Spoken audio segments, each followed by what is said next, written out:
as they may, John McCain's campaign staff cannot control everything.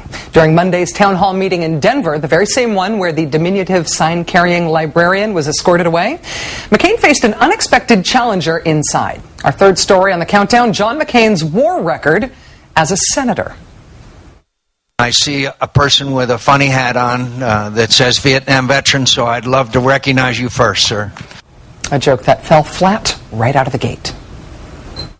Senator, veterans and all Americans admire your service in Vietnam. We haven't heard an explanation of why you voted against your colleagues' proposals to increase health care funding in 2004, 5, 6, and 7, when we had troops coming back from 2 wars.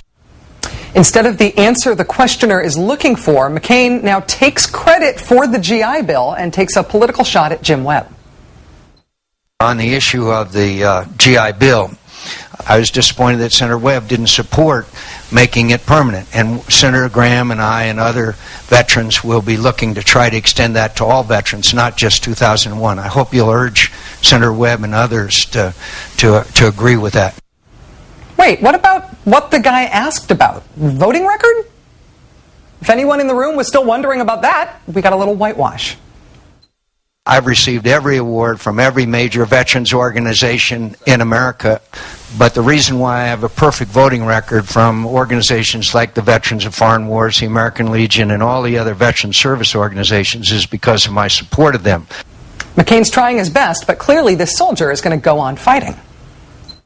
You do not have a perfect voting record by the DAV and the VFW. That's where these votes are recorded. And the votes were proposals by your colleagues in the Senate to increase health care funding of the VA in 2003, 4, 5, and 6 for troops returning from Iraq and Afghanistan, and you voted against those proposals. I can give the specific Senate votes, the numbers of those Senate votes, right now. Senator McCain, now on the defensive, takes his final shot. I thank you, and I'll be glad to examine what your version of my record is. But again, I've been endorsed in every election by all of the veterans organizations that do that. I've been supported by them, and I've received their highest awards from all of those organizations. So I guess they don't know something you know.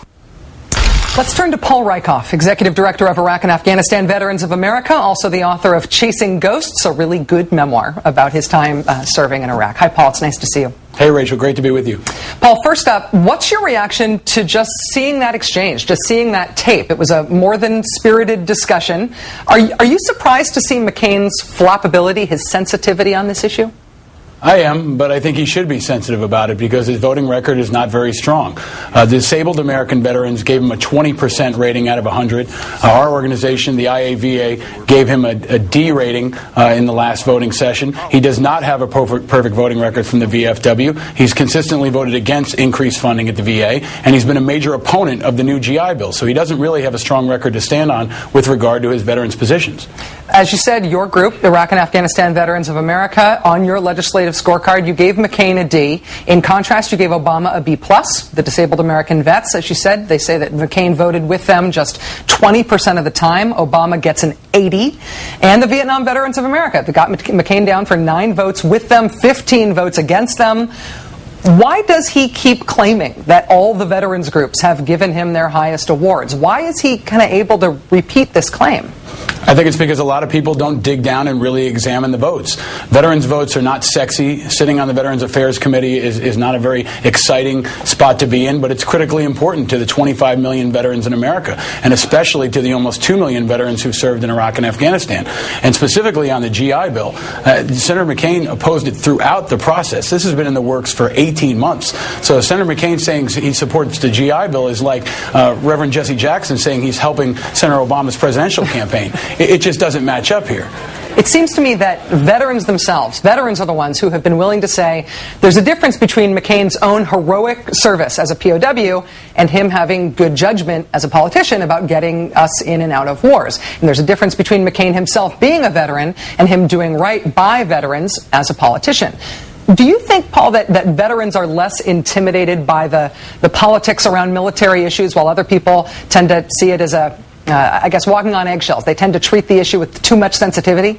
Well, I do. I think veterans are a political jump ball. They're not beholden to any political party, Republican or Democrat. Senator Obama is going to have to work for their votes this year, and so is Senator McCain. Because he's a Vietnam veteran, he does earn our respect. He has a tremendous understanding of combat. He understands post-traumatic stress disorder and issues like that. But he's going to have to put his votes where his mouth is. And specifically on the GI Bill, he was warned. He knew that if he voted against this GI Bill, there'd be a political price to pay. Yet he still, when 75 other senators voted for the GI Bill, he was at a fundraiser in California. There were 53 original sponsors of the GI Bill. Those are the 53 senators that should get credit. 10 of them were Republicans, people like Senator Warner, Senator Hagel. They were out in front of this issue early, and Senator McCain was not. So he really can't take credit for being a strong advocate for the GI Bill and a lot of other veterans issues. And yet, of course, we saw the president call out and thank Senator McCain by name when he did sign that bill. Paul Reichoff, Executive Director of Iraq and Afghanistan Veterans of America, thanks for joining us. Thank you, Rachel. Anytime.